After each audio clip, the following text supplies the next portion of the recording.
Dear Dr. Love, paano nga ba magtrabaho ng maayos kung may mga katrabaho kang ginagawan ka ng intriga? Tawagin niyo po ako sa pangalang Krishna, 35 anyos, mula sa Pasig City. Matagal na rin po ako sa pinagtatrabahuhan kong manufacturing company at alam ng mga kasabayan ko kung paano ako magtrabaho. Dahil mahal ko ang aking trabaho at ito ang aking source of income, ginagawa ko po ang best ko at super focused ako sa anumang ginagawa ko pagdating sa trabaho. Pero sadyang may mga taong maraming time para mang-intriga at gumawa ng issue laban sa akin. Hindi ko po alam kung galit ba sila sa akin kahit hindi ko naman sila inaano. Hindi ko rin alam kung naiinggit ba sila sa akin kahit na pare-pareho naman kami ng sahod at posisyon. Hindi ko rin alam kung sadyang toxic sila at gusto lang nilang manira ng kapwa. Kabilang na rito sina Jonalyn at Caroline. Pinapalabas nilang sinisiraan ko raw sila sa mga katrabaho namin at kung ano raw ang sinasabi ko against them. Hindi ko po alam kung bakit merong ganitong issue against me gayong wala naman akong sinasabi about them or against them sa ibang tao. Isa pa, I'm not the type na mahilig magmarites, lalo na sa mga taong hindi ko naman ka-close. I'd rather go home or take a rest sa halip na makipagchismisan sa iba. Dahil sa claim nilang ito, kinakausapan nila ang iba naming mga katrabaho para siraan ako at makakuha ng sympathy from them. Hindi nila alam na nakararating sa akin ang mga ginagawa nilang ito. Ang sa akin lang, Dr. Love, gusto ko lang po ng peace of mind at mag-focus sa aking trabaho. Pero dahil sa ginagawa nilang ito, ang awkward at uncomfortable magtrabaho knowing that there are people like them around na nakababother po sa iyo. In as much as I want to ignore them and their mischief, affected po ako to a certain extent. Ano po ba ang dapat kong gawin sa mga taong katulad nila? Umaasa, Krishna ng Pasig City. Atin pong balikan ang kasaysayan nitong si Krishna ng Pasig City. Nako Krishna, maraming salamat sa iyo. Alam mo, ang pinagdadaanan mo ay pinagdaanan ng napakaraming tao. Minsan, si Dr. Love ay nagpapasalamat sa nature. Dahil ang programa natin palagi nasa gabi.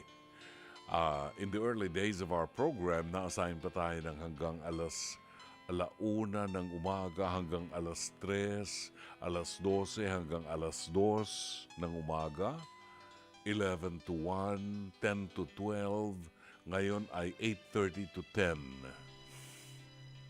Pero palagi sa gabi. Anong advantage pag sa gabi?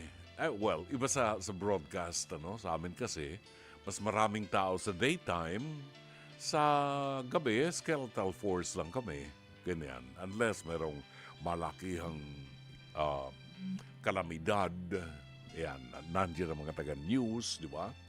Pero bahagi yan ng mga paghahanap buhay natin, pakikisalamuhan natin sa ibang tao, no? Hindi natin po pwedeng ma-please lahat. May mga taong toxic in the sense na ang ugali nila ay talagang ugaling makahayop, no? Hindi ugaling tao na gusto makialam sa buhay ng may buhay at hindi yung buhay nilang pakialaman nila. Marami yan. Nakalulungkot lang pero hindi natin po pwedeng piliin yung makakasama natin sa trabaho.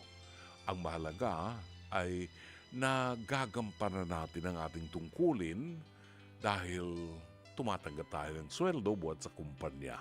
And if you are being affected already by the people around you, maaari kang makipag-usap sa inyong supervisor or sa immediate supervisor or sa manager at sabihin mong nagiging uncomfortable ka sa sitwasyon dahil sa mga kumakalat na mga mga chismisan at, you can name names kung meron kang mga ebidensya.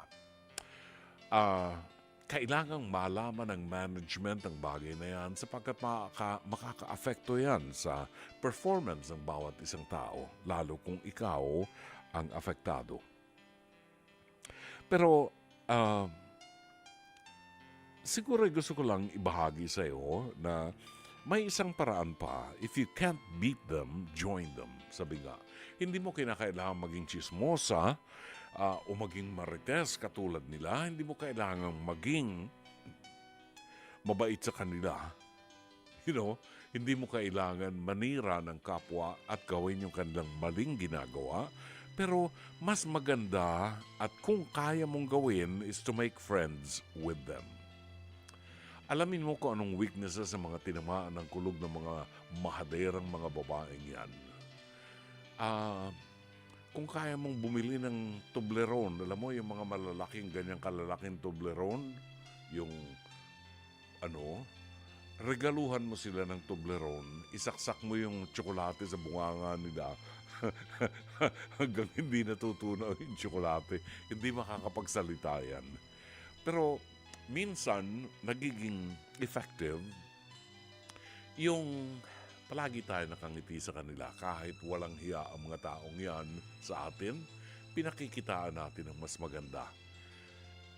May malaking pagkakataon na mapahiya sila sa sarili nila kung makita nilang hindi ka apektado dun sa kanilang paninira, bagkus pinakikitunguhan mo pa rin sila ng maganda. At kung talagang hindi mo na kaya at masyadong toxic na, you can consult or meet with your immediate supervisor at sabihin mo yung concern, sabihin mo na naapektuhan ang performance mo at ayaw mong mangyari ang bagay na yan. I'm sure, again, yung manager or supervisor will do something about it pag nalaman lang maapektuhan ang production. Sana'y natulungan ka ng palatuntunan ito. As always, Dr. Love.